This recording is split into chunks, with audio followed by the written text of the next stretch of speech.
रश्मि सीता बाजार में अपना आलू का ठेला लगाती थी, जिससे उसकी अच्छी खासी बिक्री होती थी। एक रोज जब वो लोगों को आलू टिक्की बर्गर बनाकर बेच रही थी, तभी एक औरत उसके ठेले पर आई और रश्मि को आलू टिक्की बर्गर बेचता देख हैरान रह गई। रश्मि, तुम वो भी आलू टिक्की बर्गर के ठेले पर? भला तुम पर ऐसी क्या मुसीबत आन पड़ी जो तुम ये आलू टिक्की का ठेला लगाकर बैठी हो? क्या बताऊं बहन, जब दौलत शोहरत थी तो मैं लोगों का मजाक उड़ाती थी। आज किस्मत ने मेरे मुंह पर ऐसा तमाचा मारा है कि अब मेरे दिन ऐसे हो गए हैं। वैसे बड़े दिन बाद मिले हैं, चलो तुम्हारे घर चलकर चाय पीते हैं, फिर बातें करेंगे। अच्छा 2 मिनट रुको, मैं ठेला बंद कर देती हूँ, फिर साथ में चलते हैं। वो जब रश्मि के घर पहुंचती है तो उसकी झोपड़ी देखकर हैरान रह जाती है। रश्मि, ये क्या है? तुम्हारा तो इतना बड़ा बंगला था, फिर ये सब? मेरी तो कुछ समझ में नहीं आ रहा। अंदर चलो दीदी, मैं तुम्हें सब बताती हूँ। रश्मि, इस बार हमारी वेडिंग एनिवर्सरी पर मैंने बहुत बड़ी पार्टी रखी है, तो तुम्हें जिसे भी पार्टी में बुलाना हो बुला लेना। अच्छा ठीक है जी, मैं लिस्ट बना लेती हूँ कि मेरी कौन कौन सी फ्रेंड्स आएंगी। और हाँ, साथ में अपनी बहन कोमल को भी फोन कर देना। ओफो अंकुर, उन्हें बुलाने की क्या जरूरत है? आपको तो पता ही है वो कितने गरीब हैं। अगर वो पार्टी में आ गए तो सबके सामने हमारी इंसल्ट करवा देंगे। अरे फिर कहाँ हमारा स्टेटस और कहाँ उन लोगों का। ये तुम कैसी बातें कर रही हो रश्मि? कोमल तुम्हारी सगी बहन है, भला उनके बारे में तुम ऐसा कैसे बोल सकती हो? वो बात नहीं है, मैं तो आपके भले के लिए कह रही थी कि जब तुम्हारी बिजनेस पार्टनर उस पार्टी में आएंगे तो वो क्या सोचेंगे कि आपके रिश्तेदार कैसे हैं। लेकिन खैर कोई बात नहीं, आप उन्हें बुलाना ही चाहते हो तो ठीक है, मैं उन्हें फोन कर दूंगी। अंकुर और रश्मि ने अपनी एनिवर्सरी पर बहुत बड़ी पार्टी रखी थी। तभी पार्टी में रश्मि की बहन कोमल अपने पति सूरज के साथ आती है। वो दोनों काफी गरीब थे, जिस कारण रश्मि उन्हें पसंद नहीं करती थी। वो पार्टी में बेहद ही सस्ते से कपड़े पहन कर आते हैं। अरे रश्मि, ये दोनों कौन है? नौकर है क्या तेरे? हाँ, नौकर ही है। पार्टी शुरू हो गई है और ये दोनों अब आ रहे हैं, मैं अभी इनकी खबर लेती हूँ। रश्मि जल्दी से उन दोनों को अपने कमरे में ले जाती है। अरे दीदी, आ गए आप दोनों? ऐसा करो, आप दोनों इसी कमरे में बैठो, तब तक मैं आप लोगों के लिए कुछ स्नैक्स भिजवाती हूँ। अरे नहीं रश्मि, अभी तो तुम्हारा एनिवर्सरी का केक कटना बाकी होगा ना, तो अभी से यहाँ बैठकर हम क्या करेंगे? हम भी बाहर ही चलते हैं। अरे नहीं, बाहर तो बहुत सारे मेहमान आए हुए हैं, आप लोग भी खामखा परेशान ही होंगे। इसमें परेशान होने वाली कौन सी बात है? तभी रश्मि की सहेली रोमा उसे ढूंढते हुए वहां आ जाती है। अरे रश्मि, तू यहाँ है, मैं तुझे कब से ढूंढ रही हूँ, और तू इनको यहाँ क्यों ले आई? बाहर मेरे बच्चे ने कोल्ड ड्रिंक गिरा दी है, इन दोनों नौकरों से बोलकर जरा साफ करवा देना। जी देखिए, आपको कोई गलतफहमी हुई है, हम इनके नौकर नहीं बल्कि रिश्तेदार हैं। मैं इनकी बहन हूँ और रश्मि मेरी दीदी है। क्या बहन हो? तो फिर रश्मि, तुम ऐसा क्यों कह रही थी कि तुम यहाँ काम करने आए हो? उस समय तो जैसे तैसे रश्मि बात को संभाल लेती है। अरे नहीं रोमा, तुम्हें शायद कोई धोखा हुआ होगा। वो तो मैं शीला और बिरजू, मेरे नौकरों के बारे में बात कर रही थी। अच्छा चलो अब केक काट लेते हैं, कहीं देर ना हो जाए। फिर रोमा रश्मि से पार्टी में पूछती है, वैसे एक बात बता, तूने उस वक्त झूठ क्यों कहा? मुझे बताया क्यों नहीं कि वो तेरी बहन और जीजा है? मैं जानती हूँ रोमा, अगर मैं तुम्हें सच बता देती तो तुम मेरा मजाक उड़ाती कि ये गरीब मेरे रिश्तेदार है, इसलिए ये बात मैंने तुमसे छुपाई थी। ठीक भी है। वैसे इन गरीबों को तुम्हें पार्टी में इनवाइट नहीं करना चाहिए था, और अगर सबको पता चल गया कि ये तुम्हारी बहन और जीजा जी हैं तो तुम्हारी सच में बहुत इंसल्ट होगी।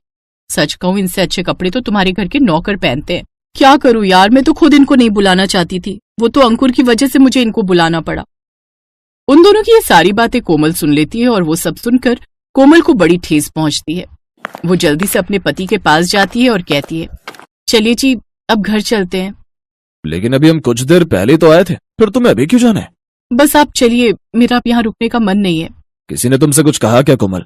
कुछ नहीं जी, बस यूं समझ लीजिए, जब लोगों के पास पैसा आ जाता है ना तो उनका दिमाग चढ़ जाता है। अमीर लोगों के यहाँ गरीबों की कोई इज्जत नहीं होती। ओह, तो ये बात है। ठीक है कोमल, चलो चलते हैं।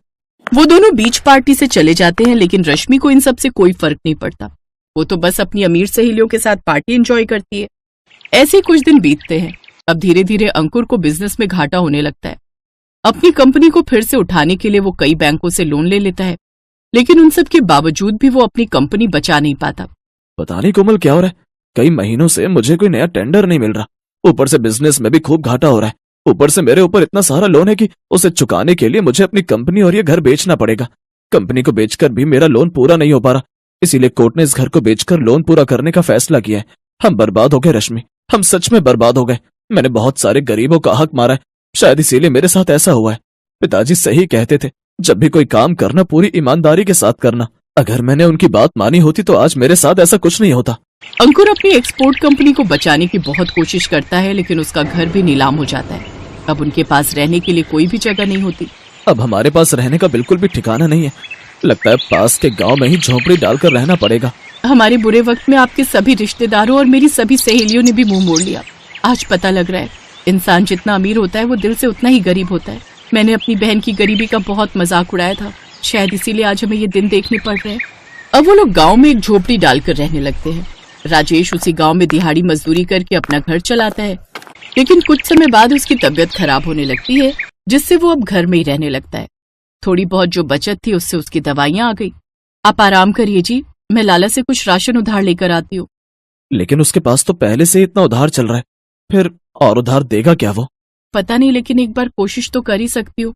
रश्मि लाला की दुकान पर जाती है, जहाँ लाला उससे कहता है, देखो तुम्हें कुछ भी चाहिए तो पैसे लेकर आओ, मेरे पास तुम जैसे लोगों के लिए उधार में देने के लिए कुछ नहीं है।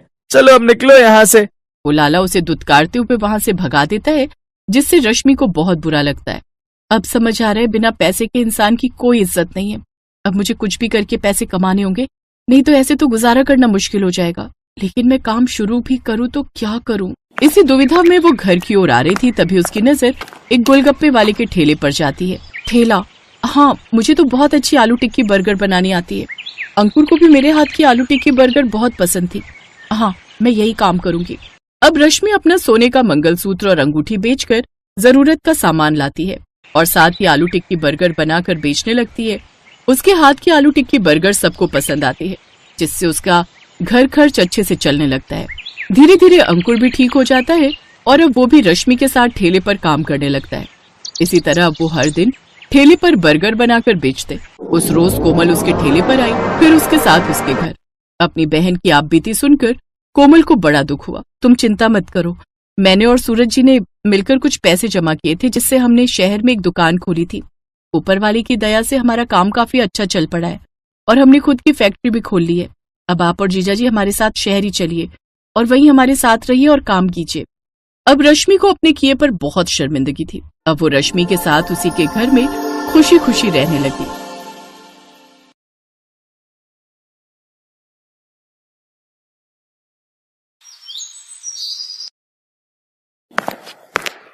माँ, तुम रो क्यों रही हो? बेटा, तेरे नाना जी की तबीयत बहुत खराब है, हमें जल्दी से गांव जाना होगा।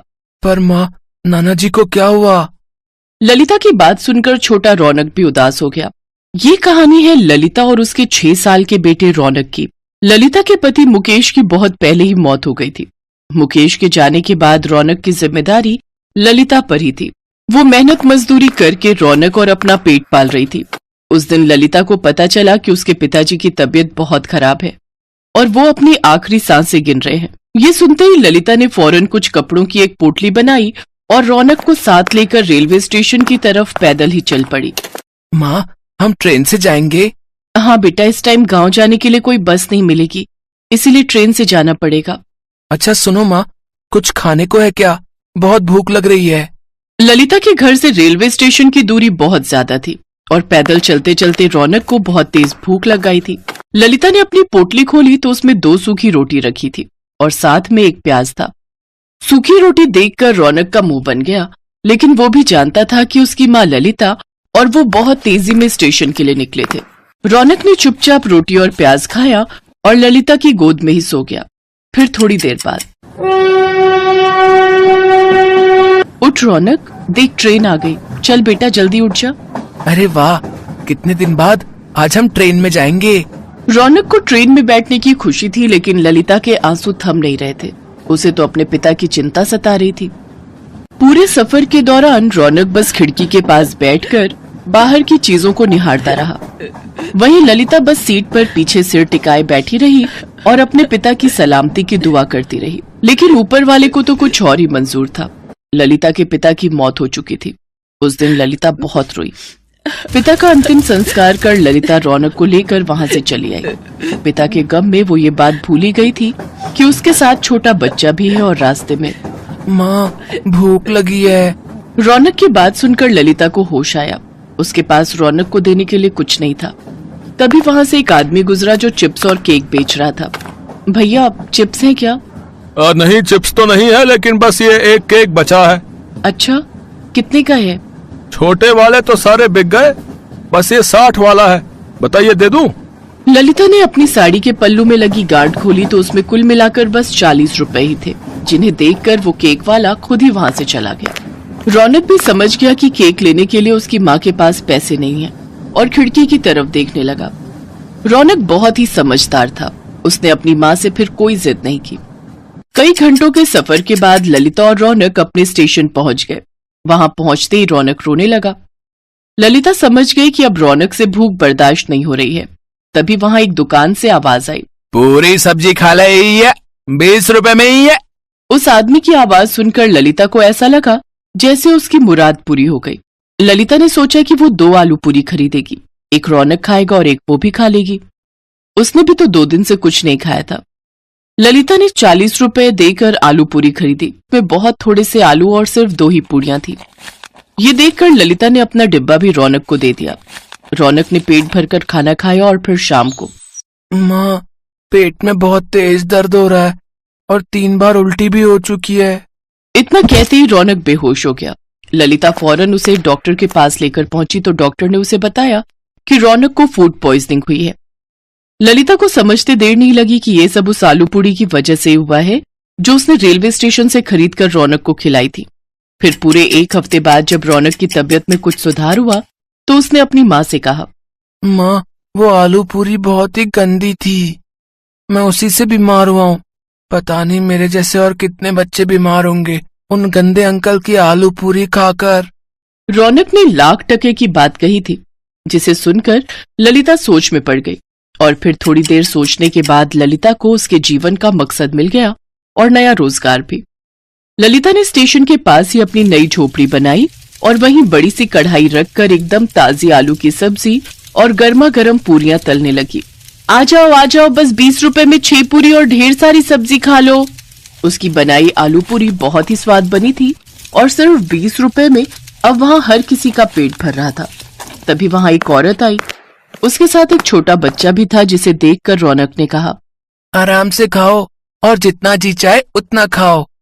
इसे खाकर तुम्हारी तबीयत खराब नहीं होगी, क्योंकि ये आलू पूरी मेरी माँ ने बनाई है, उन गंदे अंकल ने नहीं। मासूम रौनक की बात सुनकर वहाँ खड़े सभी लोग हंसने लगे और सामने खड़ा आदमी अपने बासी आलू पूरी के डिब्बे समेटने लगा। Best buddies. Hello friends, Thanks for watching this video. अगर आपको ये वीडियो पसंद आया है तो प्लीज लाइक, सब्सक्राइब, कमेंट्स करें इस वीडियो पर और हाँ, शेयर करना भी ना भूलें। और भी मजेदार वीडियो देखने के लिए नीचे दिए गए बेल आइकॉन को दबाएं।